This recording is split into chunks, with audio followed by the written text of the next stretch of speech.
শান্তি। 1/1/2025 নতুন বছর। সমস্ত বাবার বাচ্চাদের হার্দিক শুভকামনা আর হ্যাপি নিউ ইয়ার। নতুন বছরের হার্দিক শুভেচ্ছা। বাবা কালকে অব্যক্ত মুরলিতে আমাদের ইশারা দিয়েছেন সমস্ত ভাই বোন আত্মারূপী ভাইদেরকে শুভকামনা শুভ সংকল্প দিয়ে এই বছর সারা বছর আমরা চলব। আজকের বাবার অমূল্য মহাবাক্য হচ্ছে, কি বলছে বাপদাদা আজকে? মিষ্টি বাচ্চারা, তোমরা জ্ঞান বর্ষণের দ্বারা সব কিছু সবুজ করে দেবে। তোমাদের ধারণা করতে হবে এবং করাতে হবে। তো বাবার জ্ঞানের বর্ষার দ্বারা সব কিছু তাজা, সবুজ মানে সতেজ। অজ্ঞান অন্ধকারকে দূর করে জ্ঞানের বর্ষণ ছড়িয়ে সতেজ করে দেবে। তোমাদের ধারণা করতে হবে এবং করাতে হবে। শুধু ধারণা করতে হবে নয়, ধারণা করতে হবে এবং সবাইকে করাতে হবে। আজকের মুরলি থেকে প্রশ্ন হচ্ছে যে মেঘে বৃষ্টি হয় না তাদের কি নাম দেবে? উত্তরে বাবা বলছেন তারা হলো অলস মেঘ। ফুর্তিতে ভরপুর হলো তারাই যারা বর্ষণ করে, জ্ঞানের বর্ষণ করে। ফুর্তিতে ভরপুর না থাকলে অন্যকে জ্ঞানের বর্ষণ করিয়ে ফুর্তি আনবে কি করে সবার মনকে? তাই বাবা বলছেন তারা হলো অলস মেঘ, যাদের মেঘের বৃষ্টি হয় না। তো ফুর্তিতে ভরপুর হলো তারাই যারা বর্ষণ করে। যদি ধারণা থাকে তবে তারা জ্ঞান বর্ষণ না করে থাকতে পারবে না। যারা নিজেরা ধারণ করে অন্যদের ধারণা করায় না, যারা নিজেরা ধারণ করে অন্যদের ধারণা করায় না, তাদের পেট পিঠে লেগে যাবে, অর্থাৎ কম পদমর্যাদা পাবে। তারা হলো গরিব, তারা প্রজায় চলে যায়। আজকের মুরলি থেকে আবার প্রশ্ন বলছে বাবা, স্মরণের যাত্রার প্রধান পরিশ্রম কি? উত্তরে বাবা বলছেন নিজেকে আত্মা নিশ্চয় করে বাবাকে বিন্দু রূপে স্মরণ করা। বাবা যা যেমন ঠিক সেই রূপেই যথার্থভাবে তাকে স্মরণ করা, এতেই পরিশ্রম। গীত যে প্রিয়তমের সাথে রয়েছে। ওম শান্তি। যেমন সাগরের উপরে মেঘ থাকে, বাবা বলছেন যেমন সাগরের উপরে মেঘ থাকে, তাহলে মেঘেদের পিতা হলো সাগর। যেসব মেঘ সাগরের সাথে অর্থাৎ কাছাকাছি থাকে তারাই বর্ষণ করতে পারে। সেই মেঘই জল ভরে দিয়ে এসে বৃষ্টি প্রদান করে। তোমরাও সাগরের কাছে আসো ভরার জন্য। যখন সাগরের সন্তান তখন অবশ্যই মেঘ তারা মিষ্টি জল বহন করে নিয়ে আসে। এখন মেঘও অনেক প্রকারের হয়। বাবা বলছেন এখন মেঘও অনেক প্রকারের হয়। কোনো মেঘ অত্যন্ত সজোরে বর্ষণ করে, তাতে বন্যা চলে আসে। কোনোটা আবার অল্প মাত্রায় বর্ষণ করে। তোমাদের মধ্যেও নম্বরের ক্রম অনুসারে এমন হয়। যারা অত্যন্ত জোরে বর্ষায় তাদের নামের মহিমা আছে। জোরে বর্ষায় তাদের নামে কি আছে? মহিমা আছে। তো জ্ঞানের বর্ষা অতি জোরে করতে হবে সবার প্রতি। তো বাবা বলছে তাদের মহিমা আছে। যেমন বৃষ্টি যখন অধিক মাত্রায় হয় তখন মানুষ অত্যন্ত আনন্দিত হয়, এও তেমনই যারা ভালোভাবে জ্ঞান বর্ষণ করে তাদের মহিমা হয়।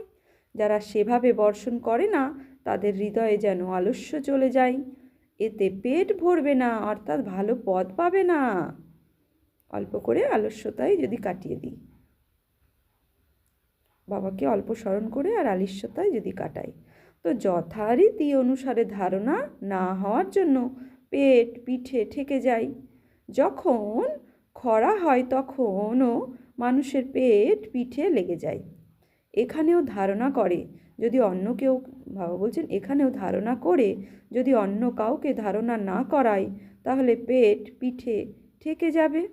যারা বর্ষণ অত্যন্ত করে তারা রাজা রানী হয়, আর ওরা গরিব পদমর্যাদা সম্পন্ন। গরিবদের পেট পিঠে একসাথে থাকে, পেট পিঠ গরিবদের একসাথে থাকে, অর্থাৎ জীর্ণতা থাকে। তাই বাচ্চাদের ধারণা অত্যন্ত ভালোভাবে করা উচিত। এতে আত্মা এবং পরমাত্মার জ্ঞান কত সহজ। এখন তোমরা জেনেছো যে আমাদের মধ্যে আত্মা এবং পরমাত্মা দুইয়ের জ্ঞানই ছিল না, তাই পেট পিঠে লেগে গিয়েছিল, তাই না? মুখ্য হলো আত্মা এবং বাবা বলছেন মুখ্য হলো আত্মা আর পরমাত্মার কথা। মানুষ আত্মাকেই জানে না, তাহলে পরমাত্মাকে আর কিভাবে জানতে পারবে? কত কত বড় বিদ্বান পণ্ডিতরা রয়েছেন, কেউই আত্মাকে জানে না। এখন তোমরা বাবা বলছেন এখন তোমরা জেনেছো যে আত্মা অবিনাশী, তাতে 84 জন্মের অবিনাশী পাঠ নির্ধারিত করা আছে, যা চলতেই থাকে। আত্মা অবিনাশী, তাই তার পার্টও অবিনাশী। আত্মা কিভাবে অলরাউন্ডার পার্ট প্লে করে এ কথা কারও জানা নেই। তারা তো আত্মাই পরমাত্মা বলে দেয়। বাচ্চারা, তোমাদের এখন আদি থেকে অন্তের সমগ্র জ্ঞানই রয়েছে। ওরা তো ড্রামায় আয়ু লক্ষ বছর বলে দেয়। এখন তোমরা সমগ্র জ্ঞান প্রাপ্ত করছো। তোমরা জানো যে এই বাবার দ্বারা রচিত এই জ্ঞান যজ্ঞে সমগ্র দুনিয়ায় সোহা অর্থাৎ সমর্পিত হয়ে যাবে। তাই বাবা বলেন দেহসহ যা কিছু রয়েছে সব ভুলে যাও, নিজেকে আত্মা মনে করো। শ্রীমদ্ ভগবদ গীতাতে মনোবিষাদগ্রস্ত অর্জুনকে শুরুতেই বলেছে, হে অর্জুন, তুমি আত্মা নিশ্চয় করো। তো বাবাও আমাদের মতো অর্জুনকে কি বলছে? মনোবিষাদগ্রস্ত অর্জুনকে আত্মা নিশ্চয় করতে বলছে। আর আত্মা নিশ্চয় তখনই হবে যখন সর্বধর্মান্ন পরিত্যাজ্য মামেকং শরণং ব্রজ, অর্থাৎ দেহ সহিত দেহের সর্বধর্ম পরিত্যাগ করে মাম একম অর্থাৎ শুধু আমাকেই স্মরণ করো, তবে নিজেকে আত্মা মনে করতে পারবে। বাবাকে আর শান্তিধামকে, সুইট হোমকে স্মরণ করো। তো বাবার পুরো পরমধামের চিত্রটাকে সামনে দেখছি, মহাজ্যোতিষী বাবা, আর নিচে আমরা বিন্দু বিন্দু আত্মারা, পরমধাম আর সুখধাম অর্থাৎ সত্যযুগ, স্বর্ণিম দুনিয়া। তো বাবা বলছেন সুইট হোম আর শান্তিধাম দুটোকেই স্মরণ করো, এই তো হলো এই দুঃখধাম। তোমাদের মধ্যেও পুরুষার্থের নম্বরের ক্রম অনুসারে বোঝাতে পারে। এখন তোমরা জ্ঞানে ভরপুর রয়েছ, বাকি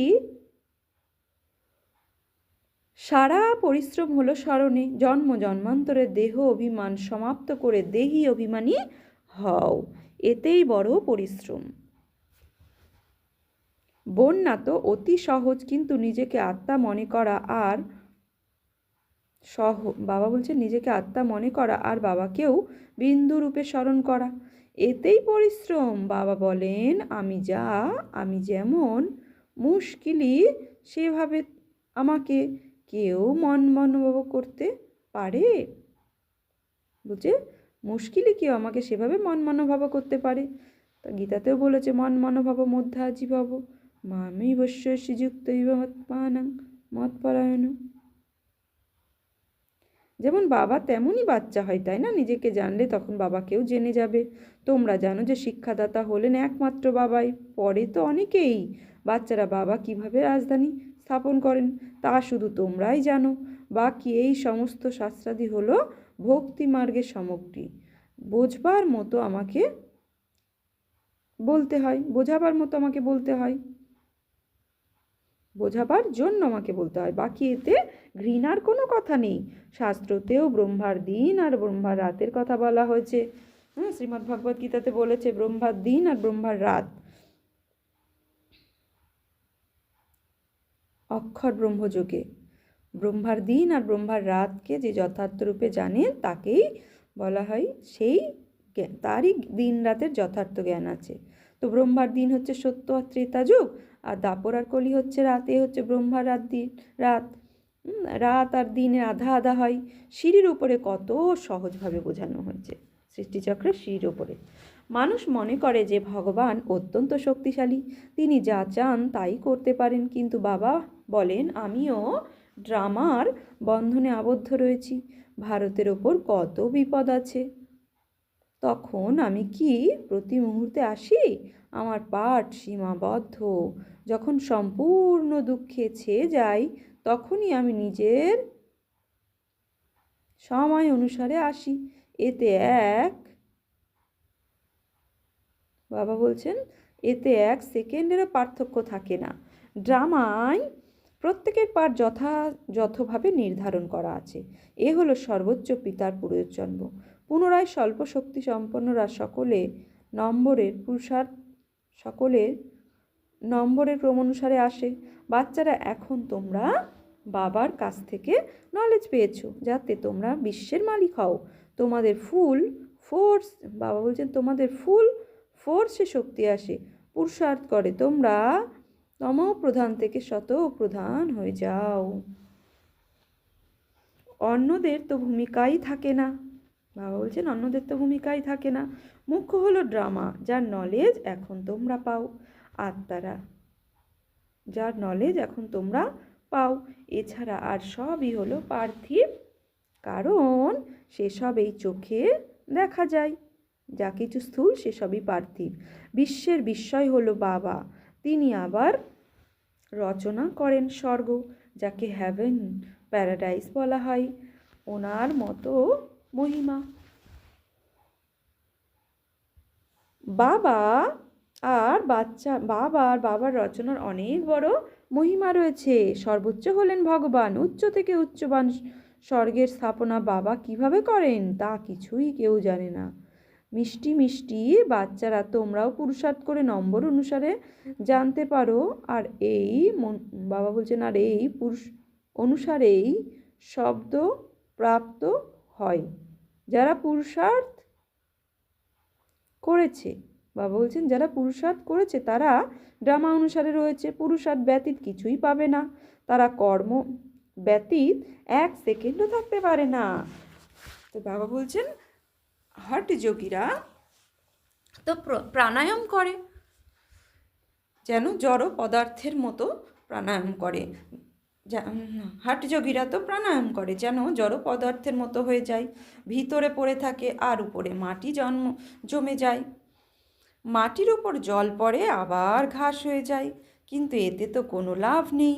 কতদিন এভাবে বসে থাকবে? কর্ম তো অবশ্যই করতে হবে। কর্মসন্ন্যাসী কেউই হতে পারে না। হ্যাঁ, শুধু ভোজনাদি বানায় না, তাই তাদের কর্মসন্ন্যাসী বলে। তাদের ড্রামায় এমন পার্টি রয়েছে। এই নিবৃত্তি মার্গীয়রা যদি না থাকতো তাহলে ভারতের অবস্থা কি হয়ে যেত? সন্ন্যাসীরা নিবৃত্তি মার্গে, তারা ভারতের কি পবিত্রতার ব্যালেন্স করে রেখেছে না? তো তারা যদি না থাকতো ভারতের অবস্থা কি হয়ে যেত? পবিত্রতায় ভারত প্রথম স্থানে ছিল। বাবা সর্বপ্রথম পবিত্রতা স্থাপন করেন, যা আধা কল্প চলে। অবশ্যই সত্যযুগে এক ধর্ম এক রাজ্য ছিল। পুনরায় এখন পবিত্র রাজ্য স্থাপিত হচ্ছে। এমন ভালো ভালো স্লোগান তৈরি করে মানুষকে সজাগ করা উচিত। পুনরায় এসে পবিত্র রাজ্যভাগ্য, বাবা বলছেন পুনরায় এসে পবিত্র রাজ্যভাগ্য নাও। এখন তোমরা কত ভালোভাবে বোঝো কৃষ্ণকে শ্যামসুন্দর কেন বলা হয়, এও তোমরা এখন জেনেছ। আজকাল অনেকেই এমন এমন নাম রেখে দেয়, কৃষ্ণের সঙ্গে কম্পিটিশন করে। বাচ্চারা, তোমরা জানো যে পতিত রাজারা কিভাবে পবিত্র রাজাদের সম্মুখে গিয়ে মাথা নত করে, কিন্তু তারা কি জানে? না, জানে না। বাচ্চারা, তোমরা জানো যে যারা পূজ্য ছিল তারাই পুনরায় পূজারী হয়ে যায়। এখন তোমাদের বুদ্ধিতে সমগ্র চক্রই রয়েছে। এও যদি স্মরণে থাকে তাহলে স্থিতি অত্যন্ত ভালো থাকবে। কিন্তু মায়া স্মরণ করতে দেয় না, ভুলিয়ে দেয়। সদা হর্ষিত মুক্ত থাকলে তবেই তোমাদের দেবতা বলা যাবে। লক্ষ্মী নারায়ণের চিত্র দেখে কত খুশি হয়, রাধা কৃষ্ণ অথবা রাম ইত্যাদির চিত্র দেখে এতটা খুশি হয় না, কারণ শ্রীকৃষ্ণের উদ্দেশ্যে শাস্ত্রতে হাঙ্গামা কথা লেখা আছে। এই বাবাও তো শ্রীনারায়ণ হলো, তাই না? বাবা তো এই লক্ষ্মীনারায়ণের চিত্র দেখে খুশি হন। বাচ্চাদের এ কথা বোঝা উচিত। এছাড়া কতটা সময় আর এই পুরনো শরীরে থাকবে? পুনরায় গিয়ে প্রিন্স হবে। এ তো এম অবজেক্ট, তাই না? এও শুধু তোমরাই জানো। খুশিতে কত গদগদ হয়ে যাওয়া উচিত। যত পড়াবে ততই উচ্চ পদ প্রাপ্ত করবে। না পড়লে কী পদ পাবে? কোথায় বিশ্বের রাজা রানী, কোথায় ধনবান, আর কোথায় প্রজার চাকর বাকর? বিষয় তো একই, শুধু মন মনোভব মধ্যাজি ভব। বাবা আর তার উত্তরাধিকার স্মরণ আর জ্ঞান। এনার কত আনন্দ হয়েছিল। বাবা আল্লাহকে পেয়েছেন, বাকি সব কিছু দিয়ে দিয়েছেন। ব্রহ্মা বাবা আল্লাহকে পাওয়ার পরে সব কিছু দিয়ে দিয়েছে। তো এটাও তপস্যা মাস, ব্রহ্মা বাবা অব্যক্ত মাস এটা। তো সারা জানুয়ারি মাসেই ব্রহ্মা বাবার স্মরণ। আর ব্রহ্মা বাবা কিভাবে পুরুষার্থ করেছে, ব্রহ্মা বাবাকে আমরা কিভাবে ফলো করে তীব্র পুরুষার্থী হতে পারি, তাই ব্রহ্মা বাবার জীবন কাহিনী আমরা শুনব। তো বাবা কিভাবে ওম মণ্ডলী স্থাপন করেছেন শিব বাবা ব্রহ্মাকে দিয়ে, আর ব্রহ্মা বাবা কিভাবে হার কদমে বাবা শ্রীমতকে ফলো করেছে, সেটা আমরা বারবার দেখব, শুনব আর নিজের জীবনে ধারণ করব। তো বাবা বলছে সে তো ভগবানকে পেয়েছেন, সব কিছু দিয়ে দিয়েছেন, কত লটারি পেয়ে গেছেন, বাকি আর কি চাই? তাহলে কেন বাচ্চাদের অন্তরে খুশি থাকবে না? তাই বাবা বলেন এখন ট্রান্সলাইটের চিত্র সবার জন্য বানাও, যাতে বাচ্চারা দেখে খুশি হয়। শিব বাবা ব্রহ্মা বাবার মাধ্যমে আমাদের এই উত্তরাধিকার দিচ্ছেন। মানুষ তো কিছুই জানে না, একদমই ভ্রষ্ট বুদ্ধি সম্পন্ন হয়ে গেছে। এখন তোমরা ভ্রষ্ট বুদ্ধি থেকে শ্রেষ্ঠ বুদ্ধি সম্পন্ন হচ্ছ, সব কিছুই জেনে গেছো, আর কিছু পড়ার প্রয়োজন নেই। এই পড়ার মাধ্যমেই তোমরা বিশ্বের রাজত্ব পাও। তাই বাবাকে নলেজফুল বলা হয়। মানুষ আবার মনে করে যে বাবা প্রত্যেকের হৃদয়কে জানে, কিন্তু বাবা তো নলেজ দেয়। টিচার বোঝে যে ও মুখে পড়ছে, কিন্তু বাকি সারাদিন বসে কি দেখবেন যে এর বুদ্ধিতে কি চলছে। এ তো ওয়ান্ডারফুল নলেজ। বাবাকে জ্ঞানের সাগর, সুখ শান্তির সাগর বলা হয়।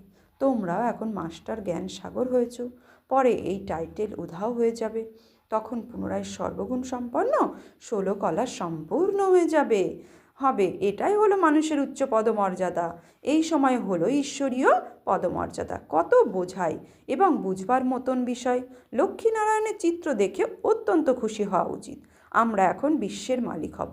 নলেজের দ্বারাই সর্বগুণ আসে। নিজের এম অবজেক্ট দেখলেই রিফ্রেশমেন্ট চলে আসে। তাই বাবা বলেন এই লক্ষ্মীনারায়ণের চিত্র প্রত্যেকের কাছেই থাকা উচিত।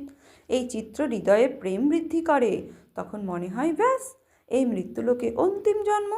পুনরায় আমরা অমরলোকে গিয়ে এমন পতিত, এমন পাবন, অমরলোকে গিয়ে এমন হব, ততত্ব এমন নয় যে আত্মাই পরমাত্মা, না, এই সমগ্র জ্ঞানই যেন বুদ্ধিতে বসে থাকে। যখনই কাউকে বোঝাবে তখন বলো আমরা কখনো কারোর থেকে ভিক্ষা গ্রহণ করি না। প্রজাপিতার সন্তান তো অনেকেই। আমরা নিজের তন মন ধনের দ্বারা সেবা করি। ব্রাহ্মণেরা নিজেদের উপার্জনের দ্বারাই যজ্ঞ চালনা করে। শূদ্রদের অর্থ যজ্ঞে ব্যবহার করতে পারবে না। ভিখারি মানুষের অর্থ যজ্ঞে ব্যবহার করতে পারবে না। অসংখ্য বাচ্চা রয়েছে, তারা জানে যত আমরা তন ধন মন দিয়ে সেবা করব, সমর্পিত হব, ততই আমরা উচ্চ পদ পাব। তারা জানে বাবা যে বীজ রোপণ করেছে তাতেই এমন লক্ষ্মীনারায়ণ তৈরি হয়। অর্থ তো এখানে কোনো কর্মে আসে না, কোনো কার্যে আসে না। তাহলে কেন না তা এই কার্যে ব্যবহার করে দিই। সমর্পিত কি ক্ষুধার মারা গেছে? যারা সমর্পিতরা আছে তারা কি ক্ষুধায় মারা গেছে? তাদের অত্যন্ত ভালোভাবে লালন পালন হতে থাকে। বাবার দ্বারা কত পালনা হতে থাকে। ইনি তো শিব বাবার রথ, ব্রহ্মার শরীর শিব বাবার রথ, তাই না? যিনি সম্পূর্ণ ওয়ার্ল্ডকে হ্যাভেনে পরিণত করেন। তিনি হলেন মনোমুগ্ধকর পরিক্রমণকারী। পরমপিতা পরমাত্মা এসে সকলের মনোমুগ্ধকর বানান। তোমরাও তো শ্যামবর্ণ থেকে গৌরবর্ণের মনোমুগ্ধকর হয়ে যাও, তাই না? কত সুন্দর প্রিয়তম যিনি এসে সকলকে গৌরবর্ণ পবিত্র করে দেন, তার উপর সমর্পিত হয়ে যাওয়া উচিত, স্মরণ করতে থাকা উচিত। যেমন আত্মাকে দেখতে পাওয়া যায়, জানতে পারা যায়, তেমনই পরমাত্মাকেও জানতে পারা যায়।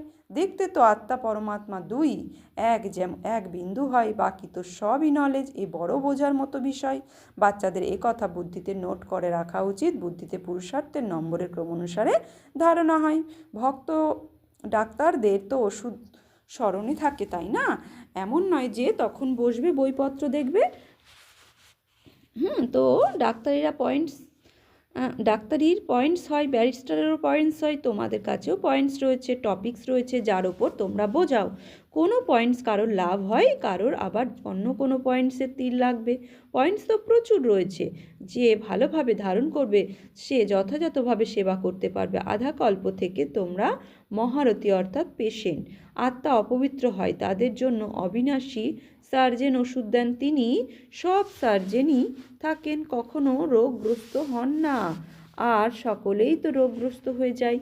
অবিনাশী সার্জেন একবারই এসে মনোভাবর ইঞ্জেকশন দেন। কত সহজ চিত্রকে সদা পকেটে রেখে দাও। কত সহজ চিত্রকে সদা পকেটে রেখে দাও। বাবা নারায়ণের পূজারী ছিলেন, তাই লক্ষ্মীর চিত্র বের করে শুধুমাত্র নারায়ণ চিত্র রেখে দিয়েছিলেন। এখন তিনি জেনেছেন যে যার পূজা আমি করতাম, এখন আমি তা হচ্ছি। লক্ষ্মীকে বিদায় জানিয়েছি, তাই এ কথা পাক্কা যে আমি লক্ষ্মী হব না। লক্ষ্মী বসে পদসেবা করছে, এটা দেখতে ভালো লাগতো না। এটা দেখে পুনরায় স্ত্রীদের দিয়ে পদসেবা করায়। ওখানে কি লক্ষ্মী এভাবে পদসেবা করবে? না, করবে না। এরকম রীতি রেওয়াজ ওখানে নেই। এই নিয়ম রাবণ রাজ্যে রয়েছে। এই চিত্রতে সমগ্র নলেজই রয়েছে। উপরে ত্রিমূর্তি রয়েছে। সারা দিনে এই জ্ঞানকে স্মরণ করে অত্যন্ত ওয়ান্ডার লাগে। ভারত এখন স্বর্গে পরিণত হচ্ছে। কত ভালোভাবে বোঝানো হয়। জানি না, তবুও মানুষের বুদ্ধিতে কেন বসে না। বাবা বলছেন তো অতি ভয়ানকভাবে আগুন লাগবে। সমগ্র দুনিয়া দাবানলের মতো আগুন লাগবে। রাবণ রাজ্য তো অবশ্যই সমাপ্ত হয়ে যাওয়া উচিত।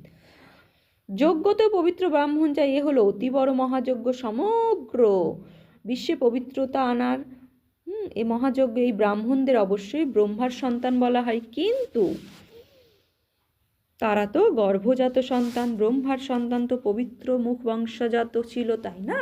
তাদেরকে একথা বোঝানো উচিত। আচ্ছা, মিষ্টি মিষ্টি হারানিধি বাচ্চাদের প্রতি মাত পিতা বাপদাদার স্মরণের স্নেহ সুমন আর সুপ্রভাত। আত্মাদের পিতা তার আত্মারূপী বাচ্চাদের জানাচ্ছেন নমস্কার, সুপ্রভাত, ধন্যবাদ। আমরা আত্মারূপী বাচ্চারা আত্মারূপী বাপদাদাকে জানাচ্ছি নমস্কার, সুপ্রভাত, ধন্যবাদ। ধারণার জন্য মুখ্য সার: 1. স্বচ্ছ বুদ্ধি সম্পন্ন হয়ে এই ওয়ান্ডারফুল জ্ঞানকে ধারণ করে বাবার সমান মাস্টার জ্ঞান সাগর হতে হবে। নলেজের মাধ্যমে সর্বগুণ নিজের মধ্যে ধারণ করতে হবে। 2. যেমন বাবা তন মন ধন সেবায় নিয়োজিত করেছিলেন, সমর্পিত হয়েছিলেন, তেমনি বাবার মতন নিজেকে সব কিছু ঈশ্বরীয় সেবায় সফল করতে হবে। সর্বদা রিফ্রেশ থাকার জন্য এই অবজেক্টের চিত্রকে সাথে রাখতে হবে। বরদান: একরস স্থিতির দ্বারা এক বাবাকে ফলো করে প্রসন্ন চিত্ত ভব বাচ্চাদের। তোমাদের জন্য ব্রহ্মা বাবার জীবন হলো অ্যাকুরেট কম্পিউটার। আমাদের জন্য অ্যাকুরেট কম্পিউটার ব্রহ্মা বাবার জীবন কাহিনী। যেরকম আজকাল কম্পিউটারের দ্বারা প্রত্যেক প্রশ্নের উত্তর জিজ্ঞাসা করে, এই রকমই মনের মধ্যে যখনই কোনো প্রশ্ন উঠবে, কি, কেমন, কেন, কিভাবের পরিবর্তে ব্রহ্মা বাবার জীবনী রূপী কম্পিউটার থেকে দেখো কি আর কিভাবের কোশ্চেন এইভাবে পরিবর্তন হয়ে যাবে। তো প্রশ্নচিত্তের পরিবর্তে প্রসন্নচিত্ত হয়ে যাবে। প্রসন্নচিত্ত অর্থাৎ একরস স্থিতিতে থেকে এক বাবাকে ফলো করা। স্লোগান: আত্মিক শক্তির আধারে সদা সুস্থ থাকার অনুভব করো। আত্মিক শক্তির আধারে সদা সুস্থ থাকার অনুভব করো। বিশ্বের নোট: সকল ব্রহ্মাবৎস 1 জানুয়ারি থেকে 31 জানুয়ারি 2025 পর্যন্ত বিশেষ অন্তর্মুক্তার গুহাতে বসে যোগ তপস্যা করতে থেকে পুরো বিশ্বকে নিজের শক্তিশালী মনসা দ্বারা বিশেষ সকাশ দেওয়ার সেবা করবেন। এই লক্ষ্য রেখে যে এই মাসের পত্র পুষ্পে যে অব্যক্ত ইশারা দেওয়া হয়েছে, সেটা পুরো জানুয়ারি মাসে মুরলির নিচেও লেখা থাকবে। আপনারা সবাই এই পয়েন্টসের ওপর বিশেষ মনন চিন্তন করে মনসা সেবার অনুভবী হবেন। নিজের শক্তিশালী মনসার দ্বারা সকাশ দেওয়ার সেবা করো। তোমরা শান্তিদূত বাচ্চারা যেখানেই থাকো, চলতে ফিরতে সদা নিজেকে শান্তিদূত মনে করে চলো, যে স্বয়ং শান্ত স্বরূপ শক্তিশালী স্বরূপে স্থিত থেকে যে সে অন্যদেরকেও শান্তি আর শক্তির সকাশ দিতে থাকবে। আচ্ছা, ওম শান্তি। আজকে আমি সমান নেব। আমি সদা প্রসন্ন চিত্ত আত্মা।